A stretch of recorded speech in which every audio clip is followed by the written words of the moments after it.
Hello, કેવું છે મિત્રો? તો ચાલો આપણે નેક્સ્ટ અવરનું લેવલ જોઈએ.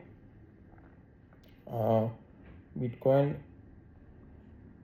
85,316, રાઈટ, એ ક્રોસ તો હજુ કરી લીધું છે. હવે જો 85,412ની ઉપર ક્રોસ કરશે તો એ 85,670 સુધી જશે. 85,670 અપસાઇડમાં જશે. અને જો નીચેનું લેવલ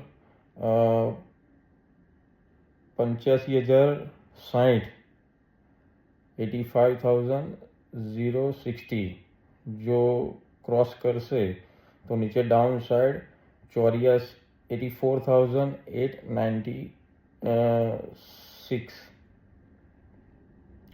ત્યાં સુધી આવવાની શક્યતા છે.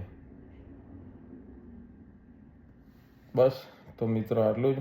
ચલો મળીએ નેક્સ્ટ વિડીયોમાં. જય શ્રી કૃષ્ણ.